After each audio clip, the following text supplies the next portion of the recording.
In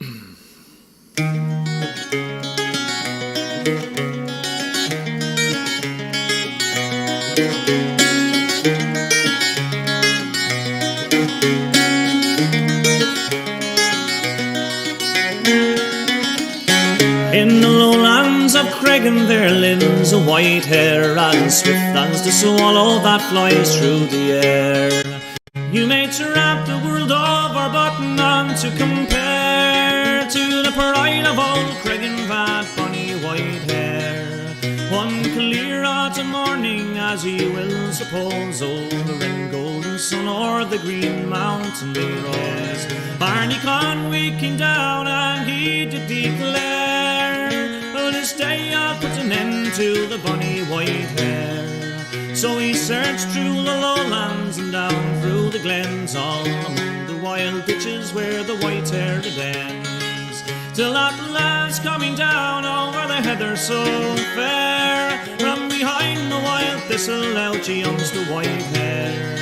Bang, bang went his guns and his dogs he slipped to, as swift as the wind o'er the green mountain flew. But his dogs soon came back and it made Barney sigh, for he knew that the white hare had bid him goodbye.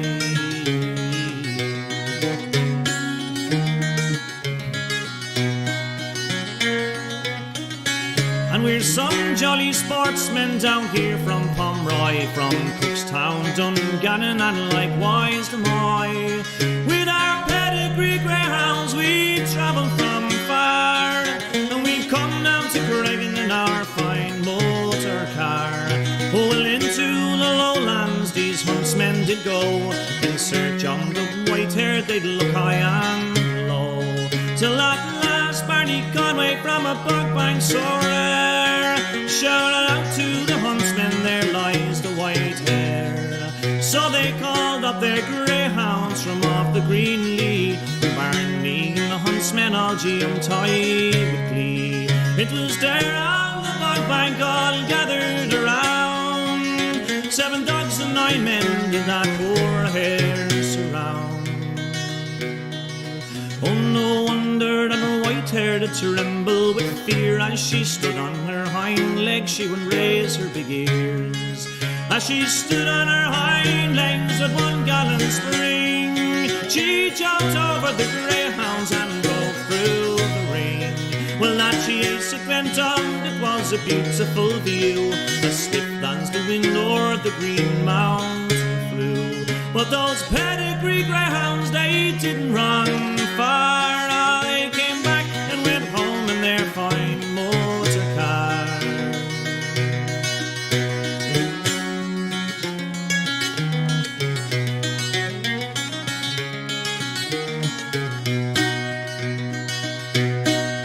Then there came another man, and you all know him well. His name was McKelly with the bonny black bell.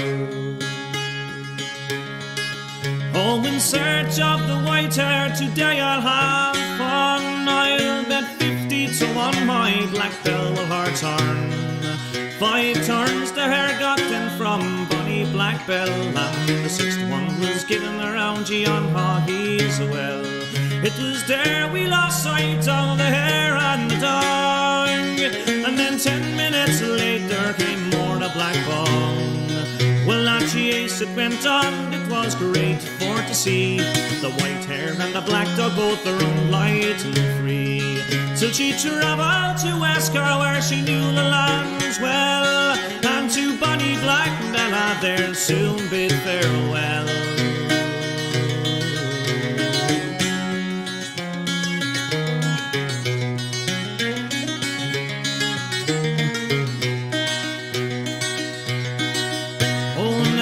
Conclude and to finish this rhyme, I hope you forgive me for singing all this while.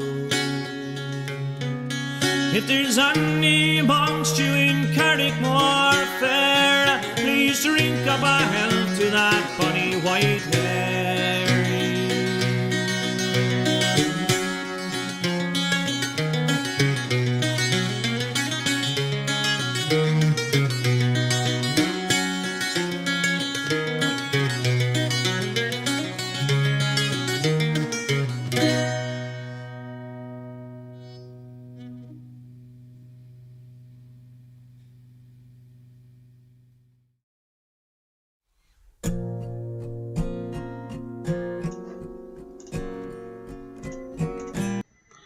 All right. I apologize. I do have a hoarse voice, and it is not going to be easy for me to do this segment.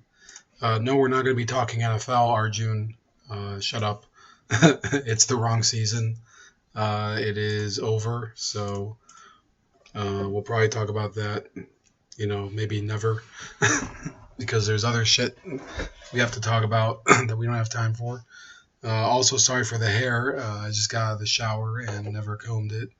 So, basically, we're going to be discussing the future of the U.S. political system because there is clear dissension spreading right now due to obviously the defeat of whatever efforts the Republicans made in 2020, specifically, of course, the loss of the White House. And I'm phrasing it that way because, there's plenty of controversy and allegations about why Donald Trump, of course, isn't in the White House anymore. And I'm not really going to be dealing with it here because I think a lot of it I'll probably agree with you. And then, on the other hand, I think that there's very little value in discussing it any further right now because nothing can be done about it. There's no available capacity for any of the justice system to adjudicate what happened because, first of all, the administration that's in power has no interest in actually talking about what happened. And also, there is, there's basically been what I would consider an implosion of confidence in the political system as a whole. You have progressives who no longer have confidence in the Democratic Party whatsoever, based on the performance of the Biden administration. And you have conservatives who are no longer confident in the future of the Republicans, right? So you have a ripe climate right now for people to explore, and I don't think that they'll succeed, but they're going to explore at least options for what they're going to do in order to break away from the two-party system. Now, unfortunately, because of the way that our economy works and the way that there's such a connection between people in power and people in government, no, I don't think that the two-party system can be defeated unless there's some sort of major unrest that is long-standing, right? And I don't know what that form could take, but we're not at that point quite yet. I think it could happen, though. Arjun, you're not even gonna don't even try right now. I'm gonna put Arjun on mute because I don't even know what the hell he's doing. Talking about Tom Brady. That was the last stream. So yeah, Arjun, you're on mute right now. He's gonna send me all of these. He's gonna send me some private messages later. Yeah, I mean, you brought it on yourself, man. I'm just gonna laugh at him for a second. I'll bring you off here. I'll unmute you. Let me see here.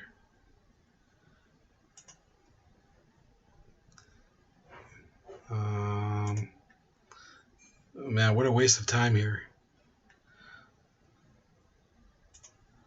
Yeah, I was trying to...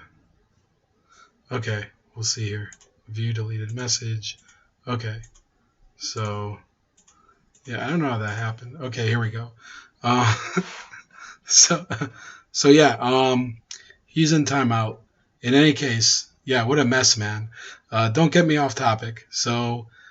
what we're talking about is this process that's already started where you have Nikki Haley, who is the former governor of South Carolina. She came out and she did an interview with Politico where she said, well, we shouldn't have even followed Donald Trump.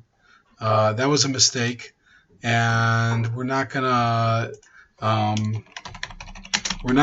to expect him to come back in 2024 So forget it. That's basically what she said. She said that among other things. She said, I don't think he's going to be in the picture. I don't think he can. He's fallen so far.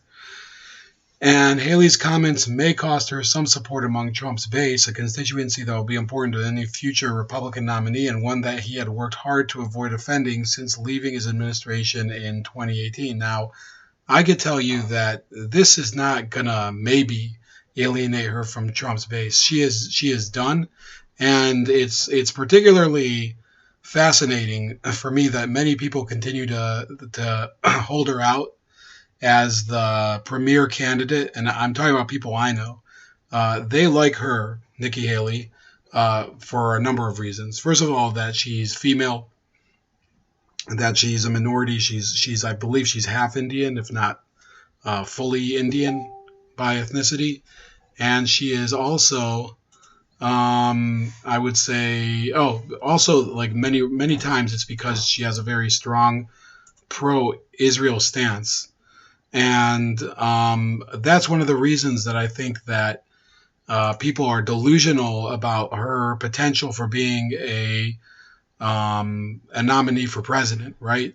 And I'm saying this because you might be a supporter of Israel. You might have like this big, like this big axe to grind against anyone who is a BDS person or whatever. That doesn't really mean anything in American politics. It doesn't win elections. Most American citizens don't care about that issue.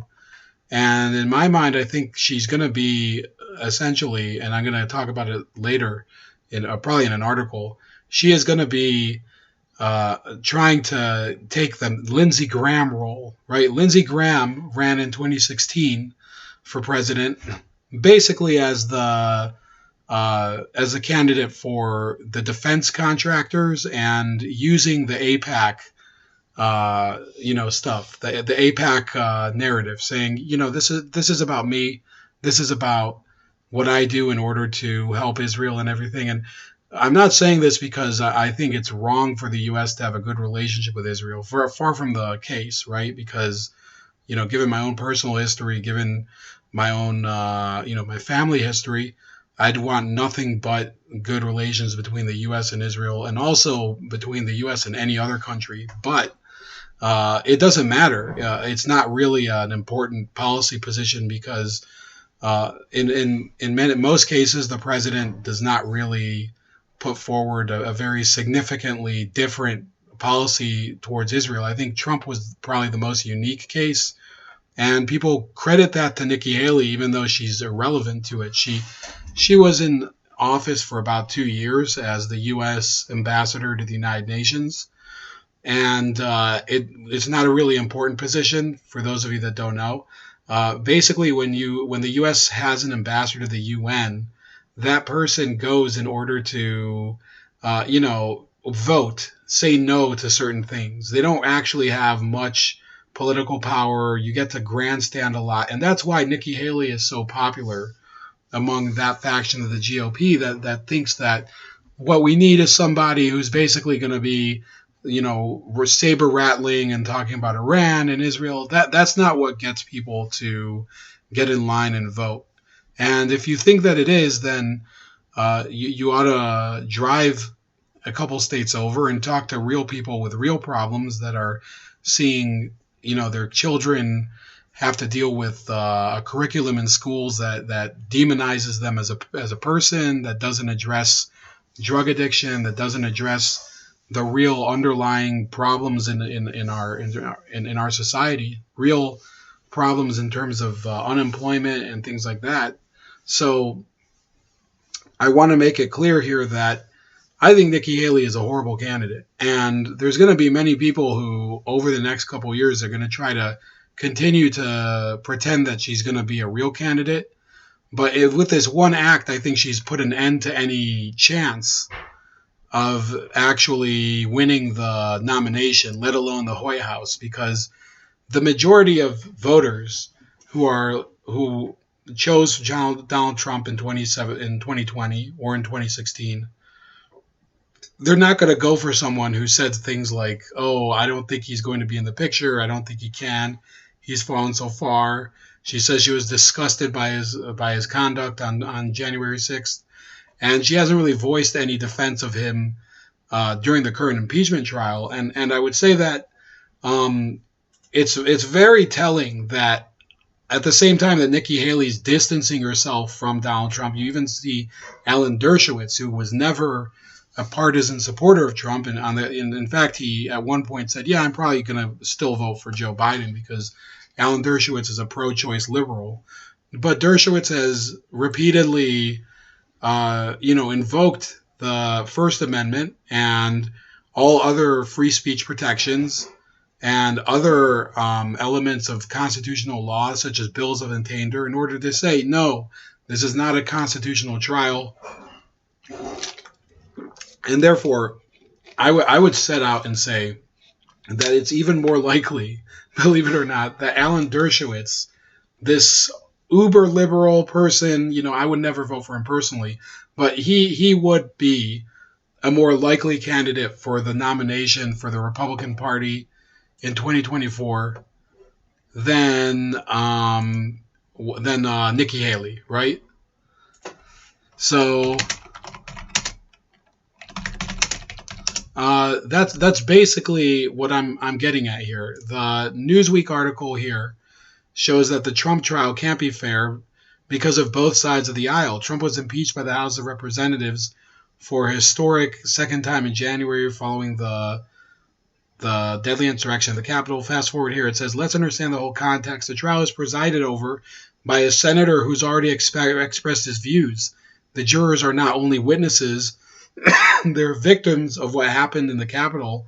And if Republicans vote the wrong way, they're sanctioned. Dershowitz told the C-SPAN caller. Trump had full support from his party during his first impeachment in the House, but in January, 10 Republicans voted in support of his second impeachment. He's likely to be acquitted for a historic second time in the Senate. While some Republicans may vote to convict, seeing the backlash their colleagues in the GOP faced may add to the pressure to acquit. And I agree. Look, it is being more difficult than ever to, voice a second opinion in American politics, right? We have unprecedented censorship. It's more difficult than ever. In fact, Arjun is going through some unprecedented censorship. No, I just put you in timeout. You should be able to comment soon, man. But, man, I mean, who cares about the NFL right now? If you're watching on replay or on BitChute, this was recorded live, so don't mind that.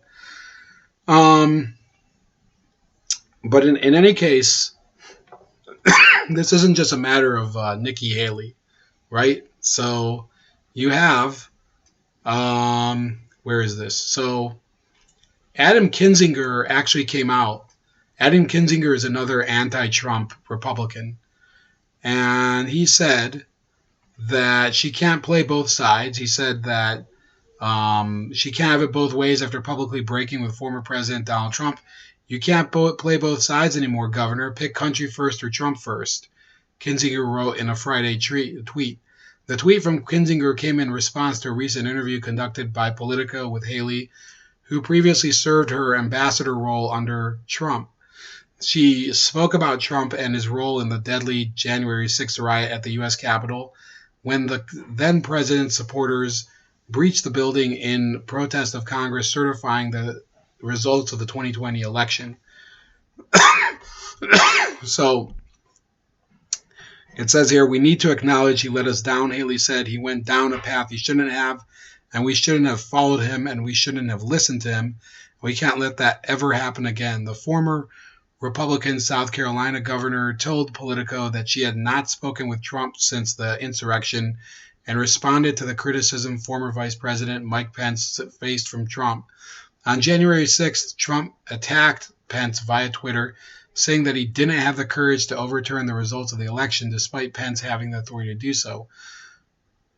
And then she says, when I tell you I'm angry, it's an understatement. Mike has been nothing but loyal to that man. He's been nothing but a good friend of that man. I'm so disappointed in the fact that despite the loyalty and friendship he had with Mike Pence, that he would do that to him. Like, I'm disgusted by it. Now, apparently it wasn't enough for for Adam Kinzinger, it says when he was contacted by Newsweek, he directed them to the tweet. Kinzinger has been an outspoken critic of Trump and was one of the few Republican House members to vote in favor of impeaching the former president for incitement of insurrection.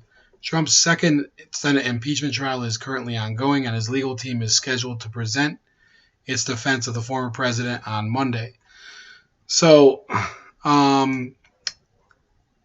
one of the things that is most evident from this is that not only is there a real faction of the GOP that is pretty willing already to say, oh, well, screw this whole America First agenda, we're just going to move on and go back to being the GOP that was pre-2016. These people can't even agree on how extreme that has to be, on how hard of a break it has to be, because Kinzinger is saying, well, Nikki Haley can't just say, this was enough, we have to abandon Trump. He's saying, she has to say double, she has to go and seriously denounce him and say we're done with him forever, or support the impeachment, or some other such thing, right? That's basically what I interpret from Kinzinger's response. And I want to say this very clearly, okay? What's going to happen is going to be very interesting concerning the so-called Republican people who are the ones that are saying, we need to free the party from the influence of Trump. I think that they're all going to cancel each other out. And it's going to be hilarious, right? It's going to be hilarious for the very simple reason that most of these people are greedy, and they're ego obsessed. They talk about how selfish of a person Donald Trump is.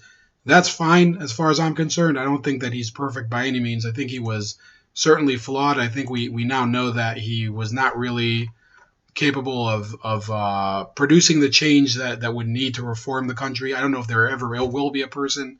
I think America as a concept might be completely corrupted. I don't know what's going to happen. And I'm not one of these people who's going to try to white pill you like other people, which I'm not going to get into. I actually have something that I could talk about that was a personal conflict with another YouTuber that I think would, I'm just going to try to keep it civil at this point, because I think, I think we reached some sort of understanding. But and it's, by the way, it's not about viewpoints. It is about actual problems that I had with this person. But I wanted to be clear here that these people don't have the answer, and they clearly don't understand the reason that the Trump presidency even happened. So the other group that has arisen out of the ashes is this group fronted by Evan McMullin. It says dozens of former Republican officials, including Evan McMullin, in talks to form an anti-Trump third party. Now, why are they featuring McMullin? First of all, Evan McMullin is a former CIA officer and former congressional aide who was a 2016 candidate for president as an independent. And he was basically saying, we're the principled conservatives who are going to oppose Donald Trump because he's such a danger to the integrity of the republic. Now, let's not lose sight of the fact that despite all the danger that they were warning about with Donald Trump, apparently it wasn't that big of a danger to the republic. Why? Because seemingly he was able to be removed only through electoral process, right? He was able to be impeached. He was able to be impeached 2 times. Now that he's out of office, they still won't leave him alone. And the idea that now you're going to form a breakaway party that's specifically going to be only about opposing Donald Trump, even though we don't even know if he's going to be a candidate in the future, shows that this is literally a psychological obsession of these people, right? Now, I am pretty open in saying that I don't know if Donald Trump is going to have a career in the future. He's certainly going through a lot of financial pressure. He's going through a blacklisting on the internet, right? And he is, he's become unpersoned, right? So we have to be realistic here. I don't know what's going to happen with him, right? But like Dave is saying in the chat, thank you, Dave. Some people do put helpful comments. He rents space free in their head. It's ridiculous. So there's going to be an anti-Trump party. Evan McMullen's results in the what is it? This so Evan McMullen. So this 2016 election campaign, it garnered only about 700,000 votes. He was the fifth place vote earner behind the Green Party and the Libertarians. And people were saying in late August 2016, polling nationwide and in most states placed McMullen in the 1% to 2% range. So he didn't even get that. Late October polls in Idaho showed McMullen with about 10% of the vote. While during the same period in Utah, polls showed him with between 20% and 30% of the vote. But it didn't happen. And the truth is that it never, the idea that you're going to get a Dr. Evil looking, let's just look at his picture. You think this person is going to be a president? You think this person is the type of a former CIA agent who suddenly decides, oh, I am the person to save American politics from this evil monster? No, people are, and there's people of various backgrounds that, I think Dave is English or British at least. I don't know what part of Britain he's from. Arjun is from India, and we have Kiana, who's American, obviously. I would say that my audience, while not large, is spread out pretty far. And do any of you think that this so-called principled conservative party would be a success? Probably not. Now, why are they highlighting him? This is an article from KSL, which is the Salt Lake City news station. And the truth is that he was, he was a celebrity in Utah. He was a failure in Utah. And Trump won Utah twice without his help. Nobody cares about who he is, right? Excuse me. And the truth is that I think if the Republican Party wants to have a future, it has to become a true opposition party, not just against the Democrats. It has to be an opposition party against the federal bureaucracy, the Pentagon, and things like that, which it's very difficult. It might be impossible for them to succeed that way. But people are waking up to the malicious influence of the security state on the Republic. And I don't think that, look, does anybody really think that Nikki Haley, just because she happens to be, she's female, she's Indian, and she was, popular among a certain segment of the population, do you think that people really think that that's the answer of the country? I don't think so. In any case, his whole campaign was in order to prevent him from winning the election by winning Utah, and it didn't work. And I think that the more time goes by, people in Utah are realizing that they don't really live with a real GOP. Slowly the GOP is sliding away from the Romneyites and people like that, but it is a painful slide. It's not really automatic. So there's growing demand for something new among principled Republicans. McMullen tweeted Wednesday night, the GOP is lost in a sea of lies and has clearly become a destructive force. Whether it's a faction operating independently of the GOP or a new party, something new is needed. The status quo is unsustainable. So it says here that they're going to try to bring in, through this conference call, John Mitnick, General Counsel for the Department of Homeland Security under Trump, former Republican Congressman Charlie Dent, Elizabeth Newman, Deputy Chief of Staff in the Homeland Security Department under Trump, and Miles Taylor, another former Trump Homeland Security official. So a lot of these names are not really that famous. Miles Taylor, I actually wrote an article about him a little while back. You can read about it in American Greatness. But here, I'll go to my page here. He was the guy who claimed to be undermining Trump from within the Trump administration, but never actually gave any ideas about it. The thing about Nikki Haley is that she is hardly Indian. She spent a lot of energy in hiding she's an Indian. I think she's converted to Christianity too. There's very little that's Indian about her. Right, and I think that people will start to point. It's sort of like in some ways a reverse Kamala Harris situation. Unfortunately, I don't really care personally. I don't care what people's religions are. In fact, I think it doesn't really help if a person is religious at all. I think a lot of these religious people who get into politics are corrupted by it. So I think it's largely irrelevant, and that's my opinion. So I don't care if they're Christian, Hindu, or Muslim, or Jewish. I mean, people tell me, why don't you vote for this candidate? Like Bernie Sanders at one point, somebody asked me whether I would vote for him because he's Jewish, and I just laughed at him. Because it doesn't really affect people's actual conduct. You can use religion twisted in order to use it for whatever purpose you want, right? So why even look at it? It's essentially just a red herring.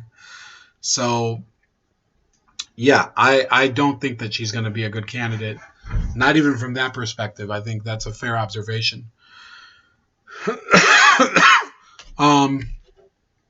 But back to the topic.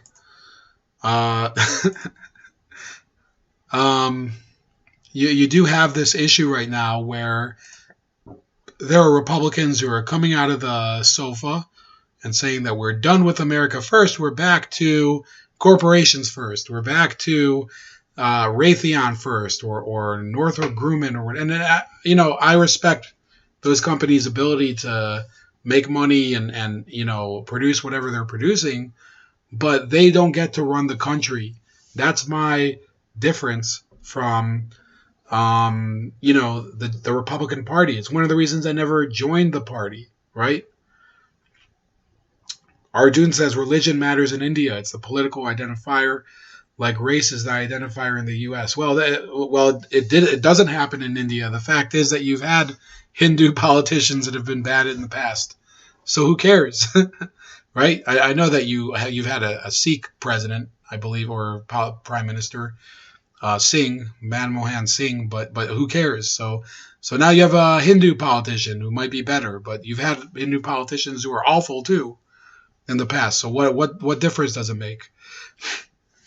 Depending on a person, people will justify their faith. This was evident with Mike Pence. It was evident with Jeff Sessions. It's evident with all of these people who try to use religion to say, hey, you can trust me.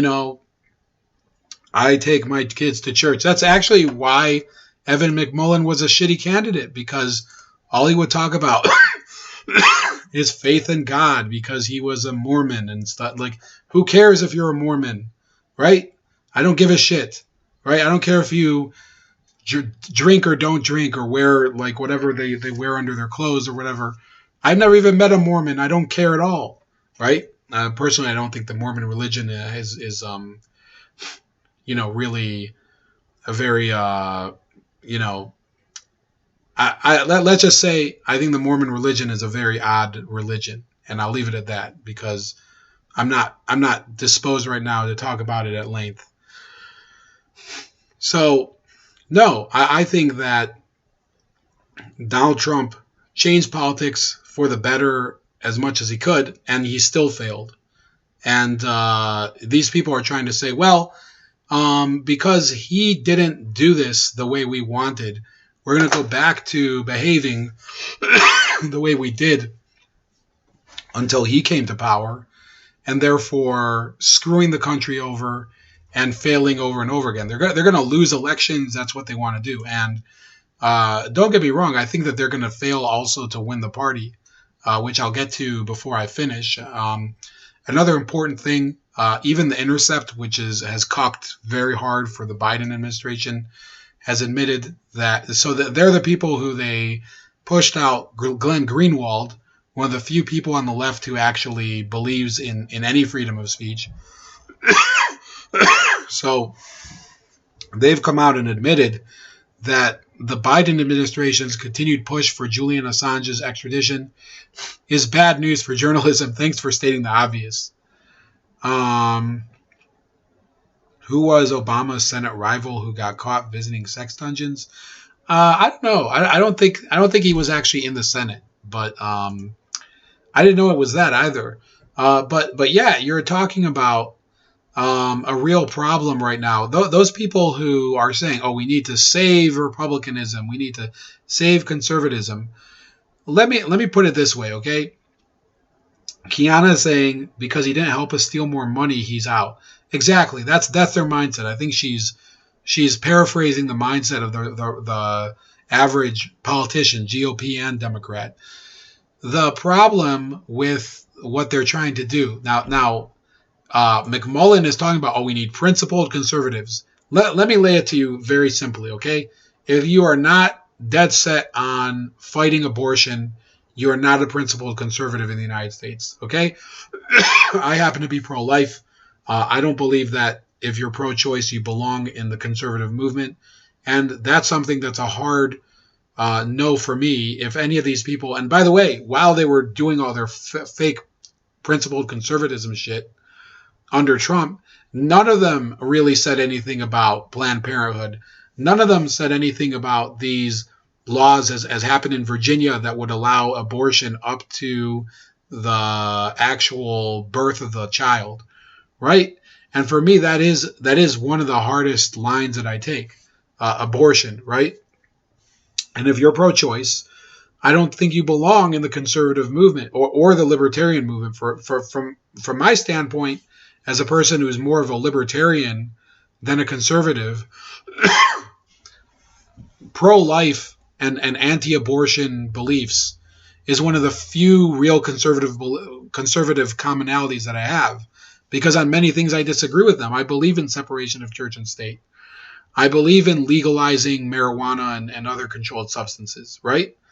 So I believe if you are not doing your utmost as a person running for office, at least, okay, forget if you're, just living your own life, but if you're running for office and you're not doing your utmost to end these very lax abortion laws, then no, you are not a person who is a quote unquote principled conservative. Also, the Second Amendment is a major hard line for me. So those are two issues. And then, of course, other issues that are, they set me apart from the GOP are that I don't want more deployments overseas. I want to cut defense spending. I don't want to raise it like many Republicans do. And these people are everything that I'm not. So they're not really fighting against abortion. They're not really fighting for the Second Amendment. And you are not really fighting to keep American troops home and remove them from foreign war zones, which is like the Republicans and the Democrats have a problem with that. So that's one of the reasons I think that this will be a failure. Excuse me. So again, I apologize. I'm under the weather. No, it's not the coof. But I apologize for my hoarse voice and everything. The Lincoln Project is proof that being a quote unquote principled conservative is never enough for the people who are on the left. A few months ago, the Never Trump group was raking in tens of millions of dollars. Is it all over? This is an article from today called The Spectacular Fall of the Lincoln Project. In the days leading up to the 2020 presidential election, the Lincoln Project, the viral ad-making Never Trump group, was riding high. Over the previous 11 months, the group's videos and tweets had been viewed tens of millions of times, and it had raised tens of millions of dollars. It had garnered the attention of Trump himself, who regarded the group as a thorn in his side and frequently groused about it both in public and in private. the group was also on the verge of a huge victory, with Trump facing a historic wipeout. The Lincoln Project could claim it played a decisive role in his defeat, particularly for marshaling Republicans to Joe Biden's side, which, by the way, did not happen. So any victory that they claimed would be largely a lie, because they didn't really have much of an effect apart from making a lot of money in the process and pretending to really believe in anything. Because they don't look. I'm not going to say that you can't be a conservative and oppose Donald Trump. I think Donald Trump made many mistakes. I think he failed. I think he failed people of all sorts of backgrounds. But I think that his list of successes are things that most people can never accomplish. So not to get into that, I have to actually leave soon. This is not really the best day for me to do this. I want to do this before the weekend starts. But if Donald Trump couldn't accomplish all of his goals, you can rest assured that these people will never accomplish any goals, because they're all personal failures. Most of them were aides for the McCain campaign in 2008. Remember, John McCain ran in 2008. He was basically just a piñata for Barack Obama, who deserved to win, by the way. Not to, I never supported Obama, but I believed fully that he deserved to win and that he had a mandate. And John McCain was just a joke. I didn't even vote in that election. So the people who are marshaling this Lincoln Project were mainly cast-offs from that campaign, failures, in other words. Here it continues. The Lincoln Project had ambitions of creating a political influence company that would guide campaigns for years to come, while also negotiating with United Talent Agency on a host of projects befitting a multi-platform media behemoth, podcasts, books, movies, even a House of Cards-esque TV series. I love how they wrote that. The last few months have seen all those castle-in-the-sky dreams come crashing down. The 2020 election did not play out as planned. The hoped-for electoral landslide didn't materialize, and it took January special elections in Georgia for the Democrats to win narrow control of the Senate. The group was then stung by scandal. Co-founder John Weaver has been accused of sexually harassing several men, one as young as 14, which is disgusting, and the departure of several other co-founders. On Thursday evening, the group's Twitter account appeared to post direct messages between a since-departed co-founder and a reporter who was working on a story about the group. The posts may have violated federal law. So by this is what's really interesting. I know Tim Pool is going to make a video about this. It's going to be so funny. So if you don't know, yesterday the Project Veritas, which is a real organization with real journalistic credentials, which does lean conservative, so it's not unbiased, they were banned from Twitter for allegedly doxing a Facebook executive. Now, the Lincoln Project likely cheered that on. Now it might be that the Lincoln Project is going to be banned from Twitter. So it is possible that this will end up being basically the story of a group that was hoisted on its own petard. The Lincoln Project expected 2021 to be a coronation. Instead, the group is melting down in spectacular fashion. The allegations against Weaver have subsumed the Lincoln Project in recent weeks. At least 21 men have said that Weaver sent them sexually suggested messages over Twitter and in some cases offered professional help in exchange for sex. Those messages, according to the New York Times, did not lead to physical encounters except in one consensual case, and none of the men accused Mr. Weaver of unlawful conduct. Rather, many of them described feeling preyed upon by an influential older man in the field in which they wanted to work, and believing they had to engage with his repeated messaging or lose a professional opportunity. By the way, somebody I know had insider knowledge of that, Pedro Gonzalez, who's a cool guy, by the way, who I've known for a couple years. In earlier statements about the allegations against Weaver, the Lincoln Project insisted that its founders were unaware of any improper behavior until recently. In a brash statement released after his actions were first reported, the group denounced Weaver as, quote, a predator, a liar, and an abuser, while also claiming the totality of his deceptions are beyond anything any of us could have imagined, and we're absolutely shocked and sickened by it. Like so many, we have been betrayed and deceived by John Weaver. We are grateful beyond words that at no time was John Weaver in the physical presence of any member of the Lincoln Project.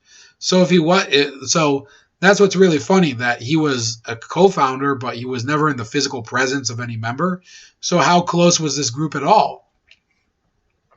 But subsequent reporting has strongly suggested that the group's founders were aware of the allegations for months and that they were an open secret for much of 2020. Nevertheless, according to reporting from New York, the Lincoln Project continued to hire interns recommended by Weaver even after receiving a warning he would dangle job opportunities to potential victims. Wow, this is pretty bad. Weaver was placed on medical leave in August, but many suspected he was being sidelined as a result of his misbehavior. Several former Lincoln Project employees have asked to be released from non-disclosure agreements so they can speak openly about Weaver's conduct. Ron Steslow, Mike Madrid, and George Conway, all board members, have left in recent months. Jennifer Horn, a co-founder, announced she was leaving in the wake of the revelations about Weaver. When I spoke to one of the founders to raise my objections and concerns, I was yelled at, demeaned, and lied to, Horn said in a statement on Thursday. So they're all turning against each other. They're all turning against each other. The Lincoln Project has responded by repeatedly attacking Horn's character. First, the group released a statement saying she was lying about trying to rein in Weaver and that actually she was out to get the organization over a financial dispute. Horn had demanded, and so they said that she wanted too much money. Long story short, yada, yada, yada. Then on Thursday, the group publicly released on Twitter direct messages between Horn and a reporter in an attempt to discredit a story the reporter was working on. The posts have since been taken down, but it's still unclear how the messages were acquired. Horn tweeted that evening that she did not give the group consent to release them. Concerns about the group's finances have also resurfaced. The Lincoln Project showered firms owned by its co-founders with tens of millions of dollars, with $45 million spent at two advertising companies owned by Steslow and Steve Schmidt alone. More and more, it seems like the founders of the Lincoln Project grew spectacularly rich while ignoring serious harassment complaints against one of their own. Pressed about the group's finances, Schmidt released a Trumpian whataboutism statement. So they're using anti-Trump rhetoric to attack these anti-Trump people, saying the Lincoln Project will be delighted to open its books for audit immediately after the Trump campaign and all affiliated super PACs do so, explaining the cash flow of nearly $700 million have flowed through their organizations controlled by Brad Parscale and Jared Kushner. Now, you can't be an affiliated super PAC, by the way, so that's kind of an irrelevance. The fate of the group's other projects is uncertain, though it seems unlikely that it will soon be cranking out television shows and books. United Talent Agency did not return a request for comment about the status of its work with the Lincoln Project. The operating theory behind the Lincoln Project was that to defeat Trump, you need to act like him. Democrats were too afraid to wrestle with him in the mud. The Lincoln Project was more than happy to throw elbows and say things others wouldn't, but since the election, the group has shown itself to be very much like Donald Trump in other ways. Overwhelmed by scandal, it's lashing out in all directions as the accusations pile up. And then there's this other article. We don't have time today, but apparently Rick Wilson, one of the other co-founders of the group, raised like $65,000 in cash for a movie that he never produced, which is sort of like that with less money, but it's sort of like that article I wrote about Danny Glover one time, where he took tens of millions of dollars to produce a movie that he never produced. But in any case, this is a case. This is an example of piranhas devouring each other, and that's exactly what's going to happen over the next few years. Believe me that Donald Trump is benefiting from his silence at the moment. Unfortunately, I don't know if it's really going to help America. I think we need really, some real change in order to push back against this climate that we've had of censorship since 2020 ended, right? And before that, by the way. So the censorship has been ramping up since then. It was ramping up prior to that as well, but in other ways. So with that, I do want to encourage you to like the video, share the video. I will try to upload a version of this, a shorter version of this tomorrow. I forgot to hit the record. You can find it on BitChute and probably on Odyssey here. So remember to follow me on Odyssey. This channel is called @Bold Like a Leopard on Odyssey. There's 2 different channels. Feel free to subscribe to both. And you can also find me on Rumble, right? This is Bongino's channel, but my channel is @ChefLeopard on Rumble. And yeah, I hope you have a great weekend, and we'll talk more about things like this later. And take it easy.